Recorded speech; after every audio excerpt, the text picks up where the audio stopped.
আমাকে কে কে ভালোবাসেন একটু হাত তুলেন। মাশাআল্লাহ মাশাআল্লাহ মাশাআল্লাহ মাশাআল্লাহ, আল্লাহ সবার এই হাতকে কবুল করুক।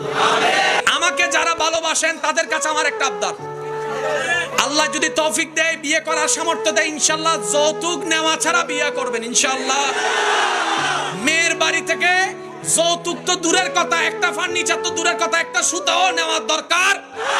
আমার যুবক ভাইকে যদি কেউ বলে গিফট দিব, বলে যে গিফটেরও দরকার নাই। তো অনেকে বলবে অমুকে নিয়েছে তো অমুকে নিয়েছে, তুমিও নাও। তুমি বলবা যে ভাই আমার দরকার নাই, আমার জন্য যা দরকার আমার রব আমাকে ব্যবস্থা করে দিবে। যুবক ভাইরা পারবেন তো ইনশাআল্লাহ? একটু কঠিন হবে। অনেকে আপনাদের এই ওয়াদা শুনে বলবে ও এখন হদ দে এতে মনে থাকতো না। আমি তাদের উদ্দেশ্যে বলি, আরে তারা তো বলে দেখিয়েছে। রব যদি কবুল করে ইনশাআল্লাহ যুবকরা এই বাংলার ইতিহাস, চট্টগ্রামের ইতিহাস একদিন পাল্টাই দিবে। একদিন সময় আসবে চট্টগ্রামের কোন মেয়ের বাবা আর বাবা হওয়ার কারণে নিজেকে অন্যায় অপরাধে ভুগবে না। এটা বলবে না মেয়ের বাবা হয়ে অপরাধ করেছি, তারা বলবে মেয়ের বাবা হয়ে আমার নিয়ামত হয়েছে ইনশাআল্লাহ।